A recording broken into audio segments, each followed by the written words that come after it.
فلسطین میں جو مسلمان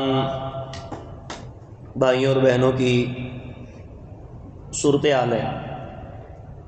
یہودیوں کی طرف سے جو ظلم و ستم کیا جا رہا ہے، بچوں کو شہید کیا جا رہا ہے، خواتین کی عزت کو تار تار کیا جا رہا ہے، گھروں کو، بڑی بڑی عمارتوں کو میزائل اور خطرناک جو اسلحہ ہے اس کے حملے کے ساتھ ملیے میٹ کیا جا رہا ہے۔ اس حوالے سے پوری دنیا کے مسلمانوں کی 5 ذمہ داریاں بنتی ہیں۔ کتنی؟ 5 ذمہ داریاں ہماری بنتی ہیں۔ اچھا جی، وہ 5 ذمہ داریاں کیا ہیں؟ بس ایک ایک کر کے اچھے طریقے سے وہ سمجھ لیں۔ سب سے پہلی ذمہ داری جو پوری دنیا کے مظلوم مسلمانوں کے حوالے سے، چاہے وہ کشمیر میں ہو یا فلسطین میں یا دنیا کے کسی بھی علاقے میں، ہماری پہلی ذمہ داری یہ ہے کہ اللہ تعالیٰ سے مدد مانگیں اور ان مظلوم مسلمان بھائیوں اور بہنوں کی مدد کے لیے شریعت، آئین اور قانون کے دائرے میں رہتے ہوئے ہم انشاءاللہ دشمن سے جا کے ٹکرائیں، دشمن کا جا کے مقابلہ کریں، یعنی جہاد کریں، اور ظالموں کے خلاف، یہود و نصارہ کے خلاف جو مسلم ریاستوں پر حملہ آور ہوتے ہیں، مسلمانوں کی ریاست پہ قبضہ کرتے ہیں اور ظلم بربریت کرتے ہیں اور مسلمانوں کا خون کرتے ہیں، ان کے خلاف قتال کریں۔ مسلمانوں کی جو تاریخ ہے اس میں یہ ہے کہ ہم نے کبھی پہل نہیں کی، لیکن جب بھی دشمن کی طرف سے پہل ہوتی ہے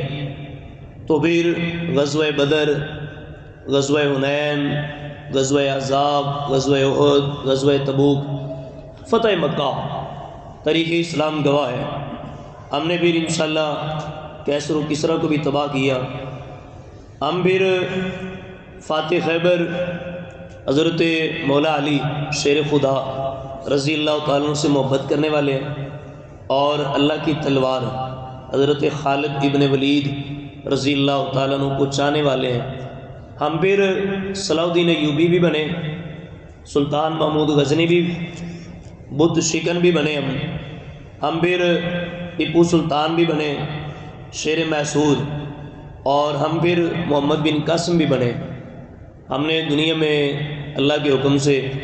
اللہ کا نظام نافذ کرنے کے لیے ایسی سی شاندار طریقے رقم کی ہیں اللہ کی رحمت کے ساتھ کہ دشمن آج بھی ہماری تاریخ کے ان اوراق کو کھولتے ہوئے ڈر جاتا ہے، کانپ جاتا ہے۔ تو جب دشمن پہل کرے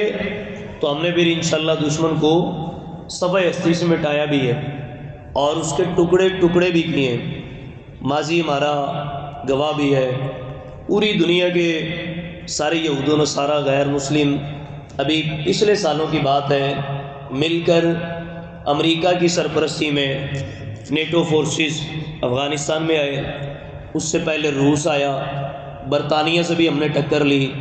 ہم نے اللہ کے حکم سے پھر انشاءاللہ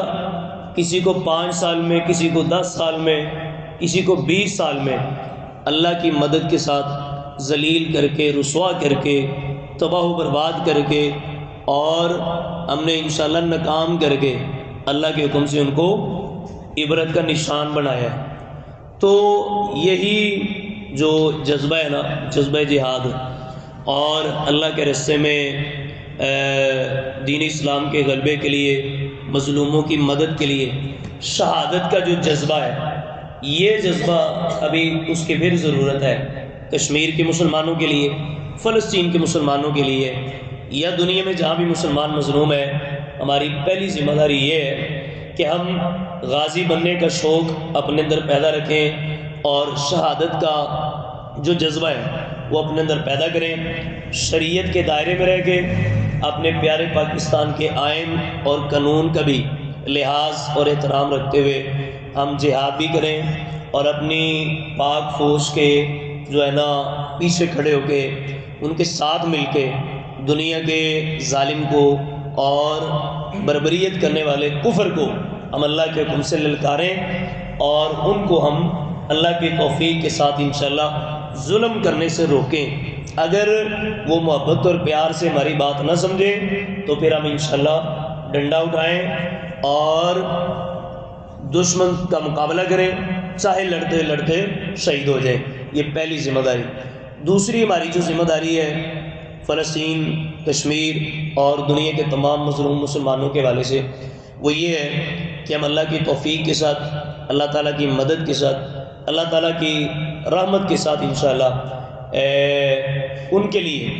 سوشل میڈیا پر مظلوم مسلمانوں کے حق میں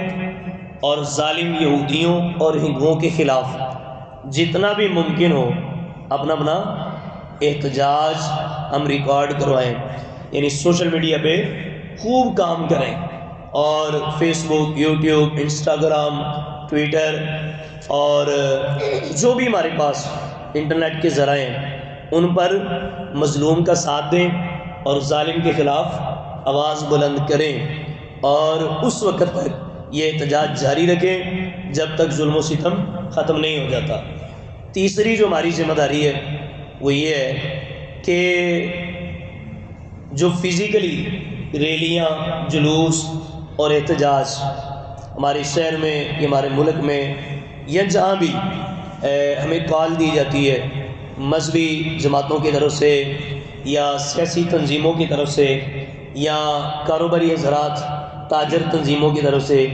یا اسکولوں، کالجوں، یونیورسٹیوں کی طرف سے یا مسجد اور مدرسہ کی طرف سے، جس ادارے، جس جماعت اور جس تنظیم کی طرف سے ہمیں کسی بھی شہر میں، کسی بھی روڈ پر اور کسی بھی جگہ پر اپنے مظلوم بھائیوں کی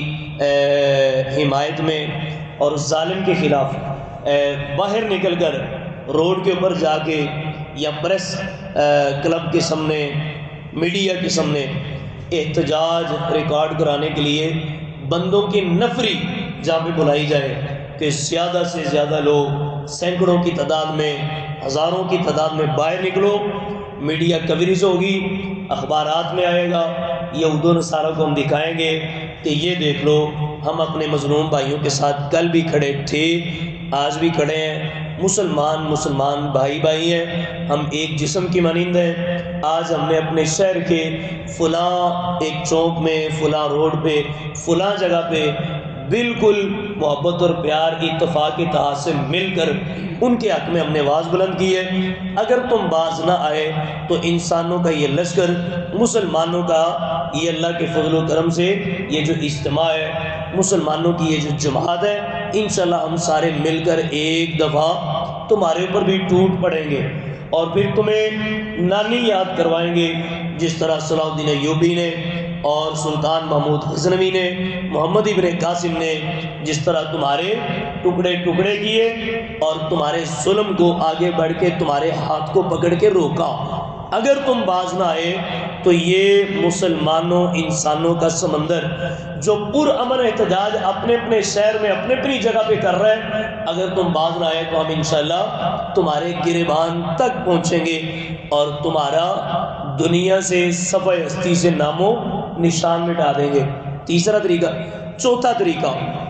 اپنے مظلوم مسلمان بھائیوں کی، بہنوں کی اور مظلوم مسلمانوں کی امداد کے لیے ان کے حق میں آواز بلند کرنے کا چوتھا جو مسلمانوں کا حق بنتا ہے، ہماری ذمہ داری ہے، وہ یہ ہے کہ جو ظالم ہمارے مسلمان ماؤں، بہنوں، بیٹیوں پر، مسلمان بزرگوں پر، مسلمان بستیوں پر اور مسلمان بچوں پر ظلم و ستم کر رہے ہیں، قرآن مجید کی جو بے حرمتی کر رہے ہیں، پیارے نبی صلی اللہ علیہ وسلم کی جو استغفر اللہ معاذ اللہ توہین کرتے ہیں یا جو مسجد و مدرسوں کو جلاتے ہیں، ان کے خلاف چوتھا ہمارا جو کام ہے وہ کیا بلا؟ چوتھی ہماری ذمہ داری یہ ہے کہ یہود و نصارہ جو ظالم ہیں، اللہ اس کے رسول صلی اللہ علیہ وسلم کی توہین کرتے ہیں، مسلمانوں کو مارتے ہیں، ان کے ملک سے ان کی معیشت کو بہتر کرنے کے لیے جتنی بھی ملٹی نیشنل کمپنیاں، جتنے بھی ان کے بزنس وہ پوری دنیا میں جاری ہیں نا، ان کی مصنوعات کا بائیکاٹ کریں. یعنی یہودیوں کی جتنی بھی پروڈکٹس ہیں، یہودیوں کی